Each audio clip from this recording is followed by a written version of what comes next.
Hello, everybody. Thanks for tuning into the Your Gray Matters podcast. We're back after a couple weeks off. Super excited to hit the ground running again with this week's interview. Kind of a crazy interview. What's it all about, Dad? So, everybody, did you ever hear the ding, ding, ding on a Saturday afternoon and these two great big behemoths in these little shorts get together and start fighting? Well, that's called professional wrestling. But what professional wrestling really is a scripted show, maybe, but put on by some of the world's greatest athletes with attendance in the hundreds of thousands of people to millions of people on TV, over the internet. It is a huge, huge industry. Yeah. I was contacted by a friend of mine, Ronnie Gaffe. Ronnie Gaffe is a great story. He showed up many years ago at a wrestling event, and somebody asked him, would you mind driving one of the big superstars from the airport? That created a career in professional wrestling that goes on to this day. Friendships. He even performed as a manager, the bad guy in the wrestling. But, Yeah. ladies and gentlemen, when you cut through it all, this is some of the best entertainment you can ever see. I always say, either you admit to loving wrestling or you don't admit it, but you love wrestling. Yeah, Ronnie Gaff, he's fantastic. that's right. So please remember to click the like button, click the subscribe button, comment if you like, and yes, enjoy Ronnie Gaff. You'll have your up and downs.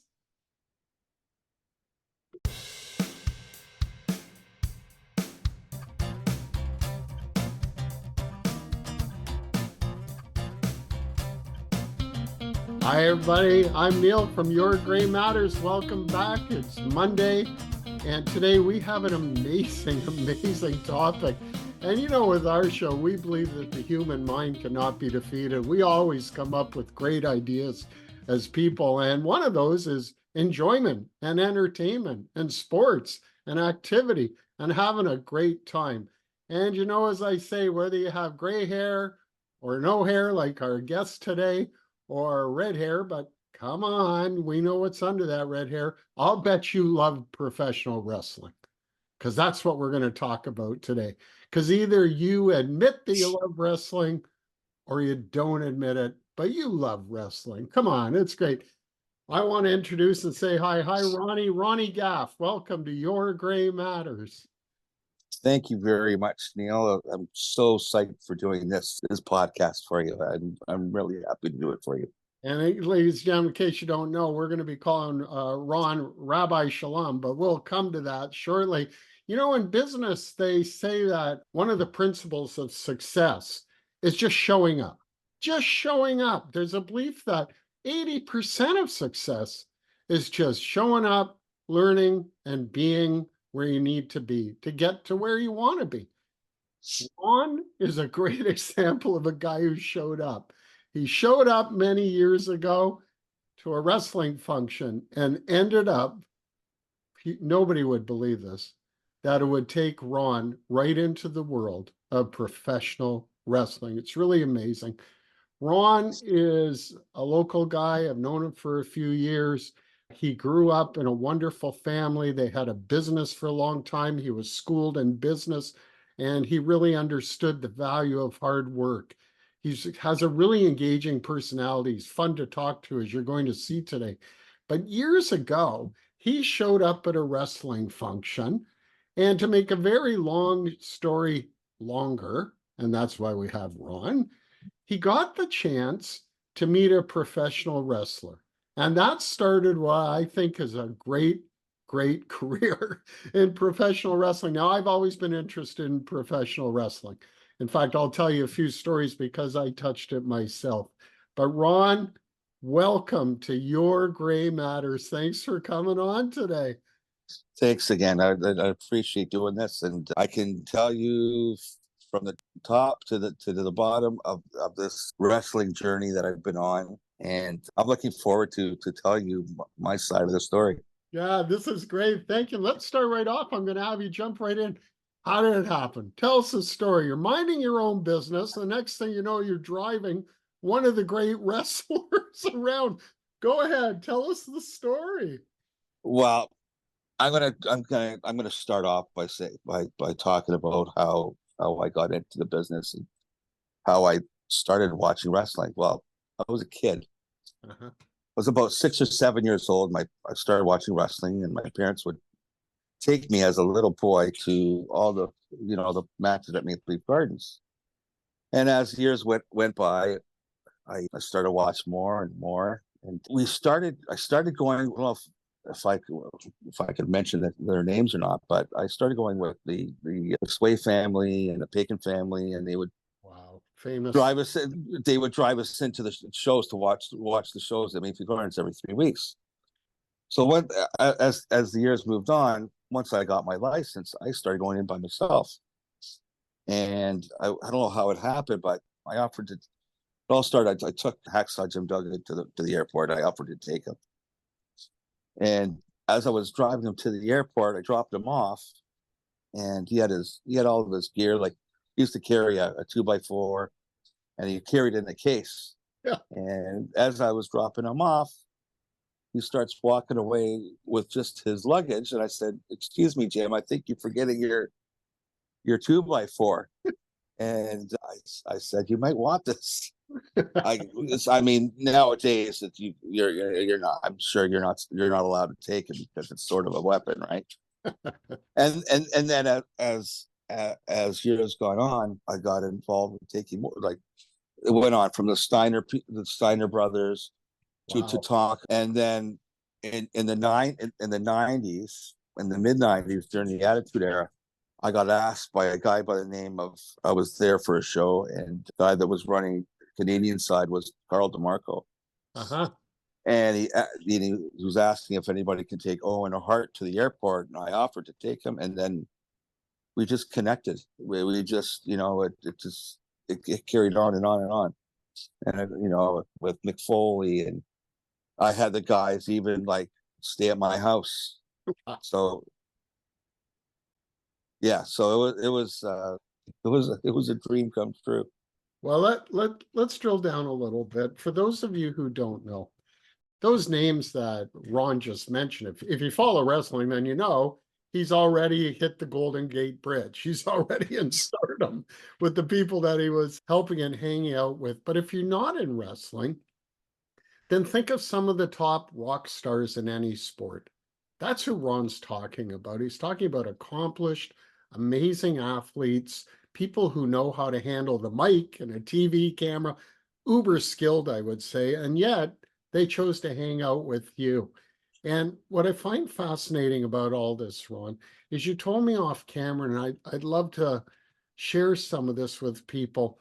You actually developed deep relationships with some of these wrestlers. That to me means that they trusted you, because I guess trust comes first, then developing a personal relationship. And you had that. Having Mick Foley is one of the most famous people around, hung out, stayed at your house. No, Yeah. no, Mick Foley could probably stay in any hotel that he wanted anywhere in the world, but he chose you. The late great, and I'm going to say this, the late great Owen Hart it's a tragic story. And during this podcast, I want to talk about some of the dangers of professional wrestling, but I know that you and he grew very, very close. I think you also got to know, as a matter of fact, let me just say that Mick Foley, who's a great author, he wrote some books, and in his first book, Mankind, Have a Nice Day, he actually talks about you in the book. Isn't that correct? That's correct. Wow, wow. And that's a great book, by the way. I remember reading it. It's a great book. And Ronnie, tell me, is it like everything else in this world? Is it relationship building that was so important for you to get to know these guys? Absolutely. Absolutely. If you don't have a relationship, you know, there's, you need to communicate, right? Just like here in the ring, they have to communicate with each other, right? And so let's talk a little bit about that. That's a great way to go. How the heck does this wrestling work? This is fast paced, highly, highly athletic, and you have to know your stuff to be a professional wrestler, or you could literally get killed. I can imagine some of the stuff I see nowadays. How does it work, Ron? I mean, Vince McMahon in the 80s started to admit that that it really is sports entertainment. The athleticism is real. The storylines may be actually put on as part of the show planned, but to carry out these storylines, I don't know how these impossible people do this stuff. Tell me about what goes on in the ring. By the way, ladies and gentlemen, you're looking at a wrestling manager. Ronnie became a manager of wrestlers. So go ahead, Ronnie, tell us how this thing works, please. Well, first of all, back then, and there's a lot of here in Canada. There was one time there was it's called the Ontario Boxing Commission, and you would have to have a license. And here in Ontario, you don't need one anymore. In certain states in America, you do have to have a wrestling license. Right. There's a lot of schools here in Ontario. There's a ton of them, and there's a ton in the States, and that's where they began. Without the right trainers, you're not going to go very far. You know, you have to look. There's a ton of schools all over the world that you can look at. Yep. So that tells me it's really, really big. I mean, when I look at the events, we have 80,000, 100,000 or more people actually in the event. That tells me that you got to be the top of the top. I know that the younger venues, the smaller ones where they're growing up, 600, 1,000 people, but you could be headed to something that's like a football game. It's got massive amounts of people. Yeah, and what guys do is once they're trained, they'll try to get booked on shows from other wrestling promoters, and they film themselves. And once they've done a bunch of matches, they record their stuff, and they send all their stuff to, whether it's WWE, AEW, TNA, and they look at them, and if they get called, they get called, and if they don't get called, these guys have to really push themselves to they have to make a name for themselves. If they don't make a name for themselves, they might as well just quit, right? So you're really an entrepreneur. You're really an athletic entrepreneur selling yourself and your skills. You got to sell. Yes. Okay.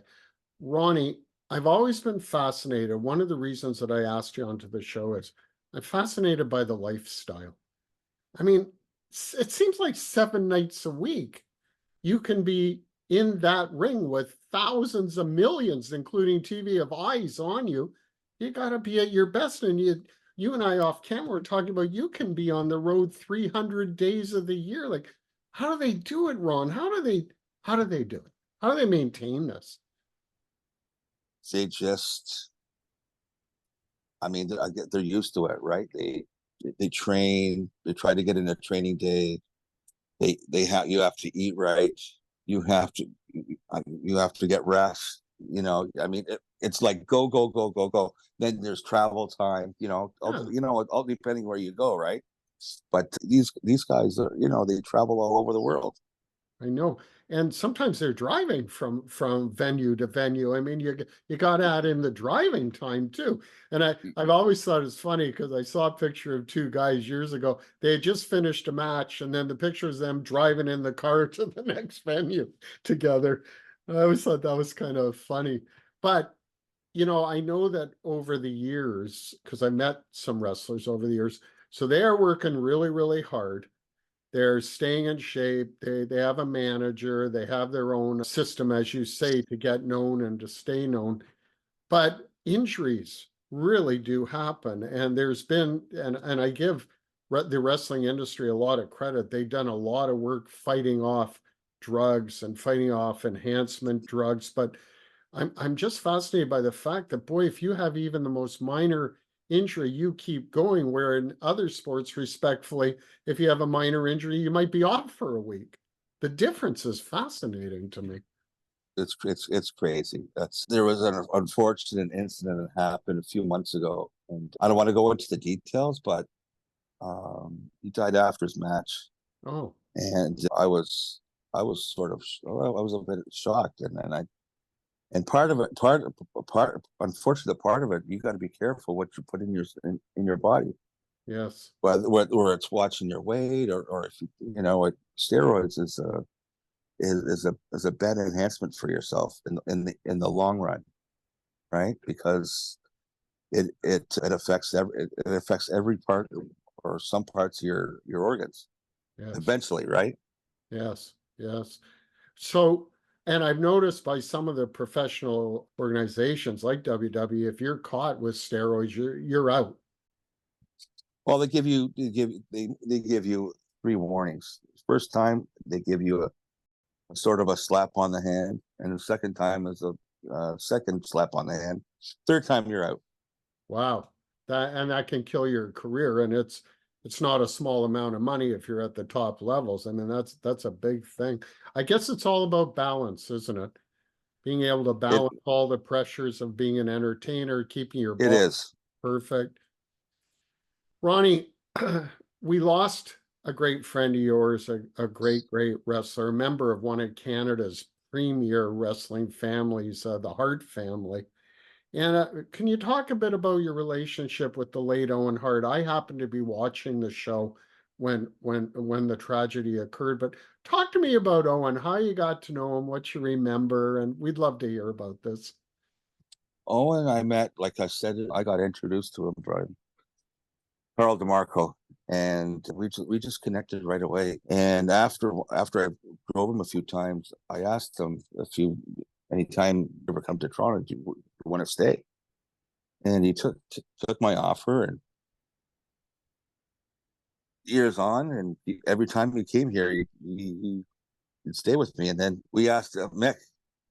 Okay, so going back, Okay, if there's a lot of stories about Owen and Mick Foley. tell us. They are very cheap guys on the road. Okay. So periodically, if they knew like fans like me, they would stay at their houses to save money. Oh my God. Uh, I've heard that so elsewhere. oh, you did, eh? So Owen.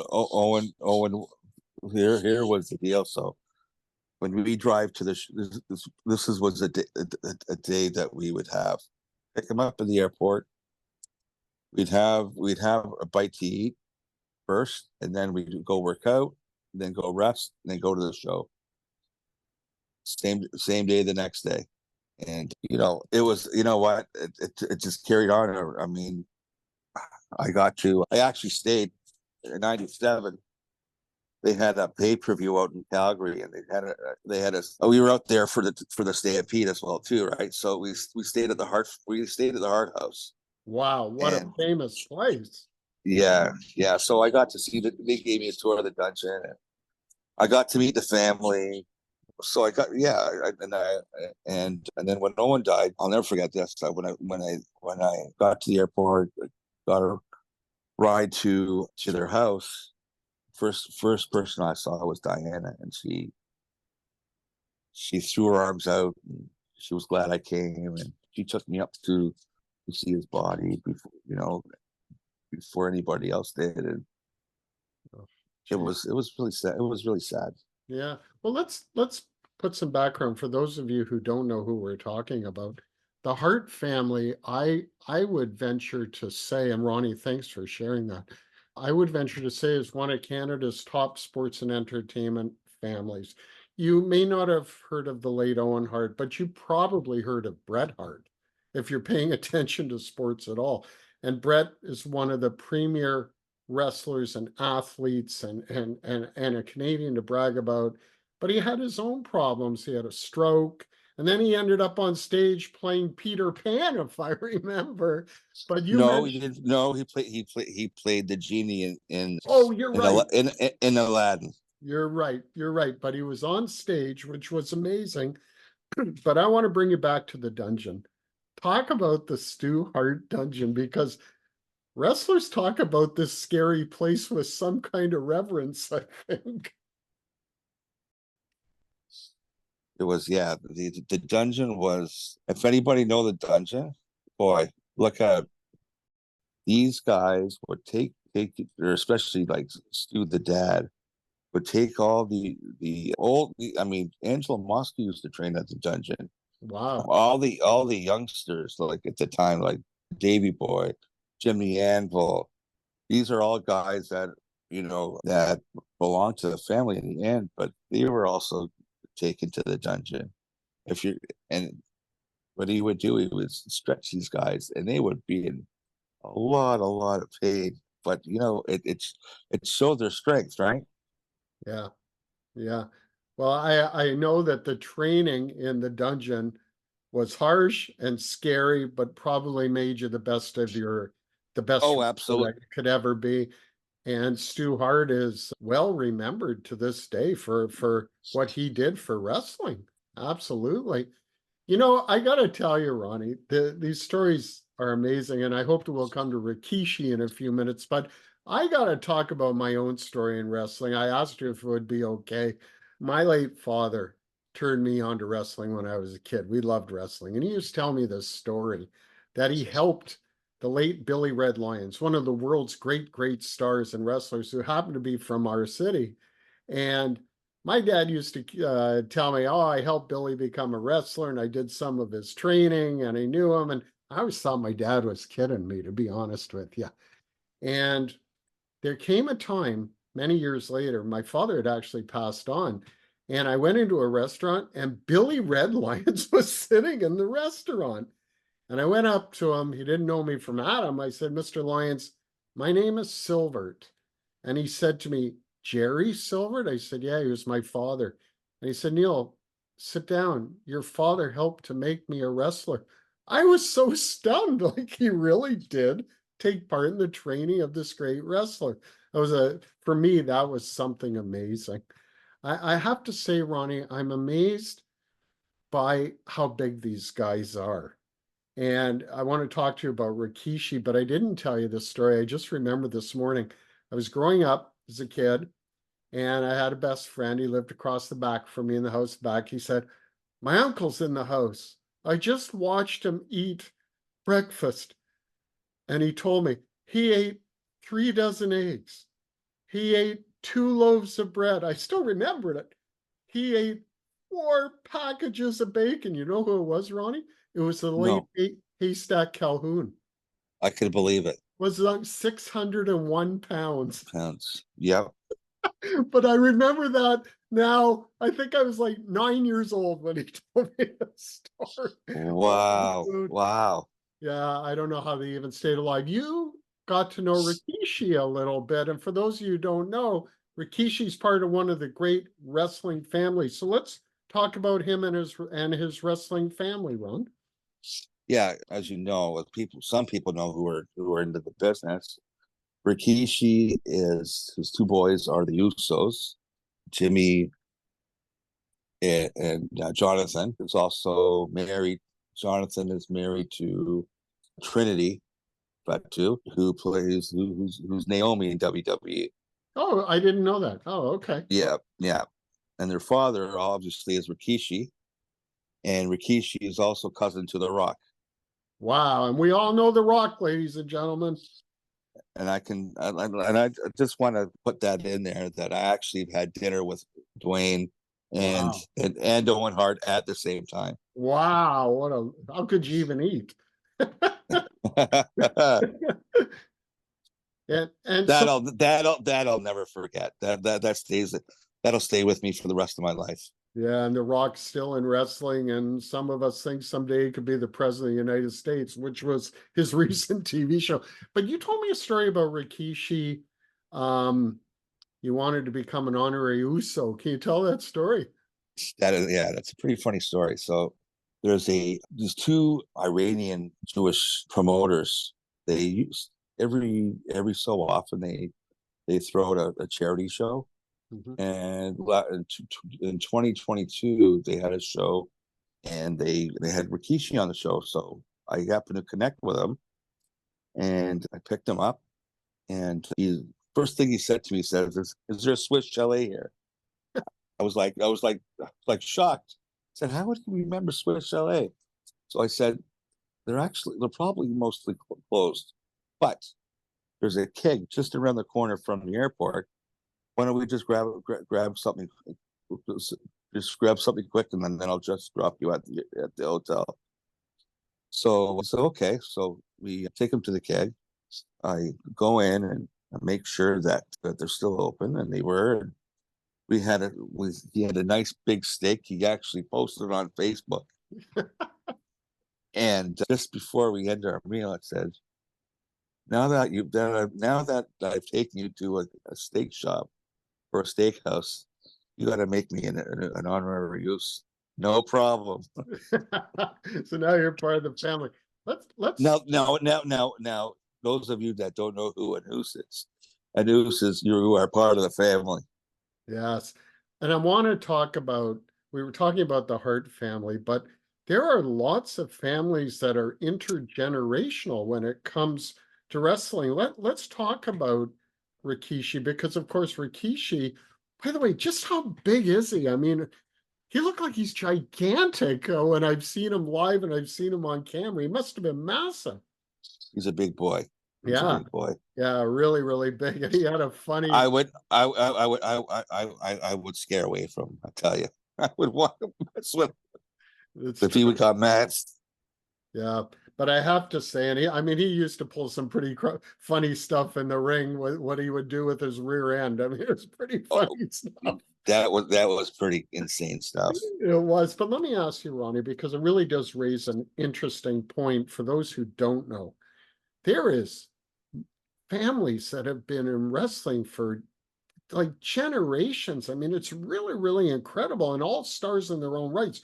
We talked a bit about the Hart family, which I believe is one of the great Canadian families in sports and well recognized. But let's talk about Rikishi's family, because how many generations now have wrestled when we think about it?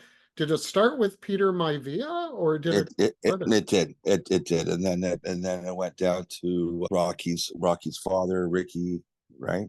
Yes. Or sorry, Rocky Johnson. Right. And then The Rock, right? And then you got like Jimmy Snuka, I think, as a family member.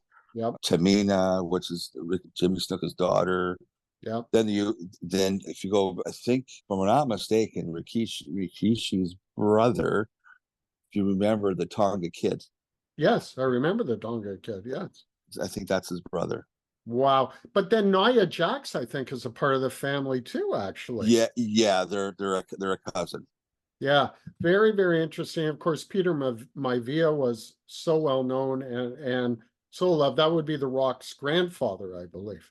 That's correct. And his wife was a big, big player in wrestling herself. And especially if you watch The Rock show, he talks quite a bit about her actually playing a major role with the late Peter, building this wrestling incredible family that they have and the tradition that they have.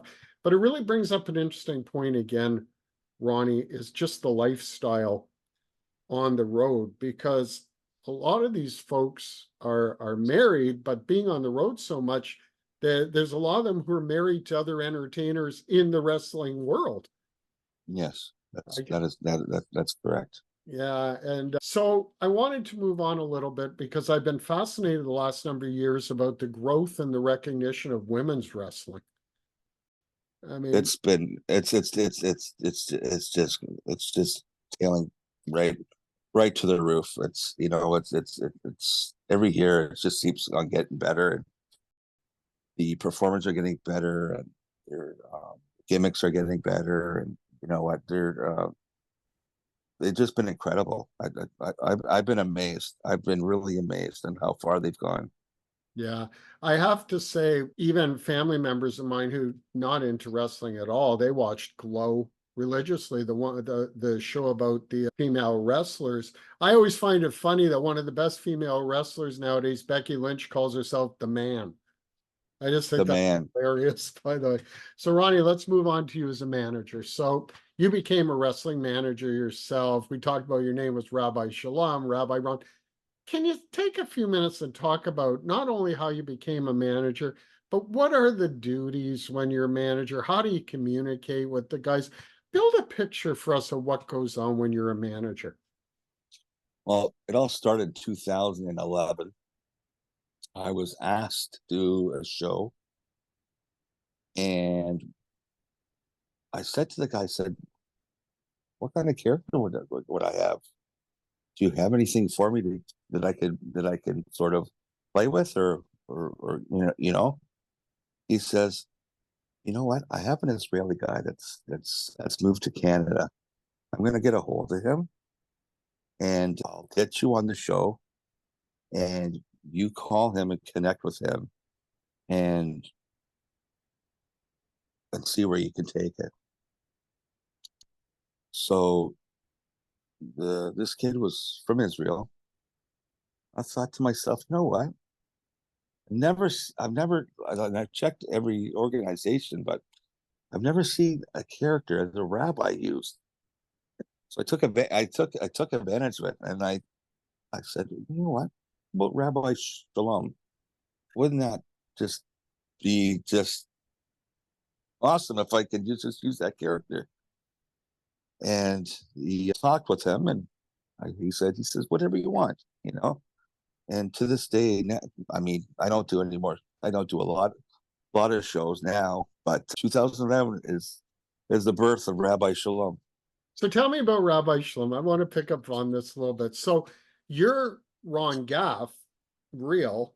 You're putting on in character, like all the people in the wrestling shows, Rabbi Shalom. But what actually would go on during a match? If you can fill us in, like what was your role? Were you communicating with the wrestler, or were you putting on your own show as a bad guy or a good guy? Tell us more. My role would be like I'd have to cheer him on and make him look good, right? Okay. I'm sort of like the middle guy. Okay. He's the guy that has to do all the moves and all the actions. I'm there as a support. Mm-hmm. So, and if I got asked to do something, then I do it. So I'm sort of in between guys. So I'm cheering him on, helping him helping him win his match if whatever I could. Yeah, and get the crowd going. You know, that's what I meant. So you're conversing with the crowd, I'll bet, and getting them whooped up. Getting him whooped up if I'm a good if I'm a good guy, and if I'm a heel, I have to make it they hate me, do something bad, you know. And what kind of things would you do, Ron? I would like scrabble with my face and make mean faces, and I would tell them that what are you doing here, and you shouldn't be here. You're looking at a world champion. Sit down, you know, behave yourself. Get out of my way. Ron, I've Yes. learned that the manager role that you played and other manager roles, though, like I got to give you props on this because it's more than faces and stuff. I'm sure in action, people are just downright pissed off with you. And it doesn't help that you called yourself Rabbi. I wonder if that entered into it too. But I remember Jimmy Hart. I mean, hell, I had more fun watching Jimmy Hart as a manager than anybody ever in the ring. And so the manager can really do some great stuff. They can. And you know what? They're there for support. They're there to help his guy get over the top, basically, or help him win, right? Whether it's cheating or fooling the referee, you know. I was wondering, Ron, did you also play a role off camera as the manager, communicating with promoters, communicating with some of the management? Did you get into that aspect of it too? I mean, indirectly, yes. I mean, I'm involved in other wrestling promotions. Yes. I help out, you know, picking up talent and suggesting things, and you know, I still keep my foot in there. So it's really interesting to me because I don't think wrestling's getting smaller. You mentioned the smaller venues, and I won't mention any particular one, but it's not hard to find a wrestling match if you want to go. And I found some of the smaller ones can be just as entertaining as the big ones. I mean, there's some great talent at times that shows up, and the crowd is into it. I don't care if it's 600 people or 60,000 people. The people in the audience seem to know their role. They They seem do. to be able to suspend their own reality to take part in this online show, this live show. They do. And you know what? It's so well promoted, so well promoted, there's Facebook, there's Instagram. I mean, there's so many outlets of promoting the shows in Ontario and all over the states. I mean, not just shows. There is like Comic Cons and like wrestling conventions Really? yep, yep. Wow. Ron, that's interesting to me. Comic-Con, wrestling conventions. I think that this is an industry of a lot of money. There must be a lot of money made and a lot of money spent. Heck, my bride came home with a thing for the kids. We've got new wrestling characters for the weekend. The grandkids are coming in. I mean, the merch, the merchandise and the cost of tickets, and there's got to be millions and millions and millions of dollars up for grabs in this, I would think. There is. I mean, that's how they make their money is the merch. Wow. So the merch is more than the tickets or as much as the tickets, I guess. Yeah, I can remember last year when I went with a few of the guys. We went to see Brett actually at Niagara Falls Comic Con, and the lineup was just amazing. I know. People just love Brett, and we all love him. Yes. Well, he's a gentleman who's kind of a Canadian hero because he has, how can we put it? People who know who he is. There's hundreds of thousands, maybe millions of people know who Brett is. And yet to me, he seems like such a calm, down to earth, wonderful man. He is a wonderful man. He is God. I hope he hears us.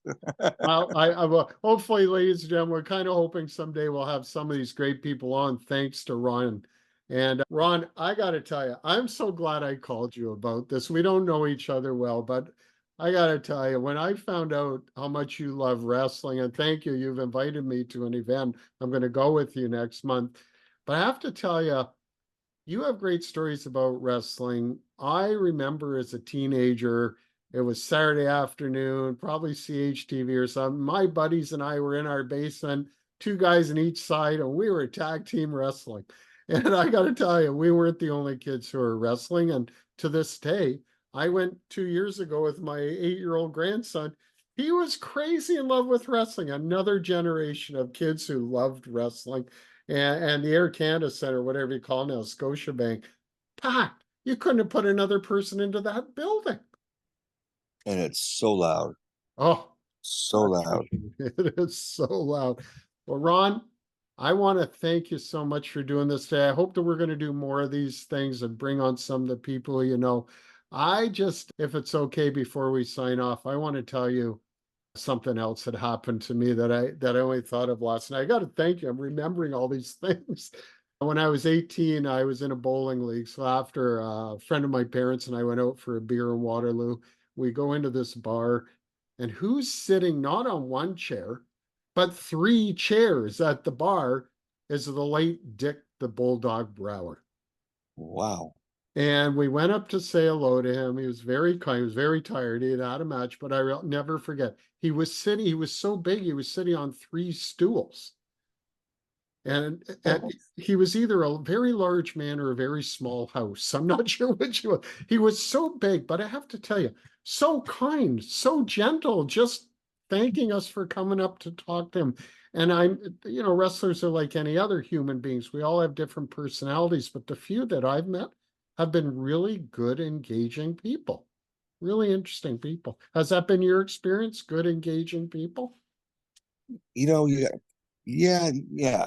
I mean, there are guys that are half decent that'll talk to you, and back then there was with people that have egos can't be rude.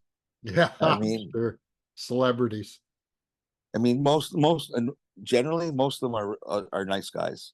Yes, yes. And But most guys, and I'll never forget.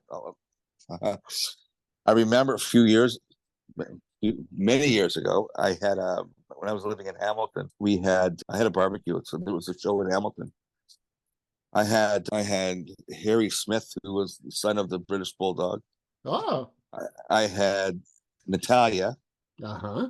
and I had her husband. And 10 minutes later, I get a knock on the door, and it's Chris Jericho. Come on. I said to him, I said, what'd you do? Make a wrong turn?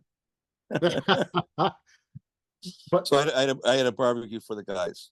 and that's amazing because Chris Jericho, ladies and gentlemen, for those of you who don't know, not only is he an incredible talent in the ring, but he's a very accomplished musician. He's a great rocker, eh?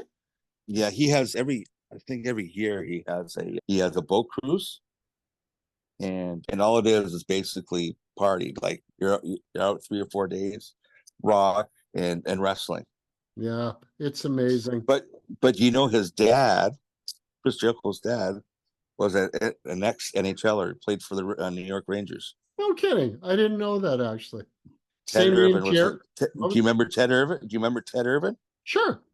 That was his dad. No, I never. Yes. There you go, ladies and gentlemen. Who knew that? Ron, just before we sign off, I want to ask something, and thank you for these stories. Ron, what brings the crowd out? I get the feeling that the crowd not only is entertained, but they get a chance to yell and scream, have fun, develop some joy, get away from their daily stuff. I don't know what. The tickets aren't always cheap, but why do people come out in such big numbers? What do you think? I think it's the popularity of these guys. You're not so much your Hulk Hogan's, your John Cena's, your Seth Rollins's, your Roman Reigns's. It's guys who are now that are big stars. Now that The Rock has come back. Yeah. Oh yeah. Yeah. But I saw, so what you're saying is people come out to see these stars Big because time. you don't often get to go to see the big, huge stars. And if you know wrestling, I mean, I don't know how many entertainers in this world in any field that can cause hundreds of thousands, if not millions of people to come out live and to watch them on TV every day. I mean, it's really incredible when you think about it. Yeah, and then you got your big show. I mean, there's those big shows that they have. Like your WrestleMania, your SummerSlam, your Royal Rumble. They're going into stadiums, right? Yeah. They want numbers, Yeah. Well, and they get them, and they get them. they get them. That's the point. And the tickets aren't cheap. I went to WrestleMania 18 when it was in Toronto. I went with my son who edits the show, Jason. Many of you have seen him on the show. And I remember it. I mean, we saw Hulk Hogan, we saw The Rock, we saw these massively big names doing what they do. But I also remember, as you said earlier in this podcast, the deafening noise and excitement from the crowd. It was remarkable. Ron, I got to thank you for coming on. I mean, you've touched something that most people don't get to touch other than to be a spectator. And you did show up. You got a chance to meet Jim. From then on, you've developed some very, very deep relationships. Your name's in Mick Foley's book. I hope next time we do this, we'll talk more about Mick. Maybe we can get him on the show. And one of the things that I forgot to ask you, but I'm just going to keep this going for another second. There are times where mistakes happen with the equipment. Unfortunately, we know what happened with the late Owen, bless his heart. But I also remember when the Undertaker accidentally threw Mick Foley off the cage. In that big, I remember then the top of the cage broke and Mick fell down onto the tacks. Do you see equipment failures very often, Ron? Very seldom it happens. Very seldom. I mean, things happen I've done something crazy. I landed 3 feet face front, and I know what it's like. I can tell you now. I know what it's like in the ring. So it's it can be. You got to be careful. And it really does hurt. Well, it doesn't tickle. That's funny. And we opened this by talking about Hacksaw Jim Duggan's board. his great big board that he carried. Boy, I never would have wanted to get whacked by that thing. They must have been well Me skilled. neither. Yeah, they must have been well skilled because that sometimes he'd swing that thing and it looked very close to his opponent's face. That's right. That's right. Oh, Or you had like Jake used to bring a snake to the ring. oh my God, the Jake the Snake, great Jake. Yeah. Now, if anybody's interested, people you should check if who those who are wrestling fans that are listening to this podcast. There's every A&E has been showing biographies on different guys. Yep. It's I've watched the last few episodes and they've been really fantastic. Yeah, I've been watching too. I have to tell you, watch too. It's amazing to get down to who these people are. But there's also the other show where they're looking for the treasures, the stuff that they used as props and things. That's the other show. I love that show. That's crazy. That's another good show. Yeah, folks, we did this today because I don't think everybody knows what wrestling is. Obviously, Ron and I love it, but it is great entertainment. It's lots of fun for taking kids or your grandkids. There's a feeling in the house of a crowd of people, like I said, who know their role. They're all having fun in this thing. I call it suspending your own reality so that you can get into the storyline.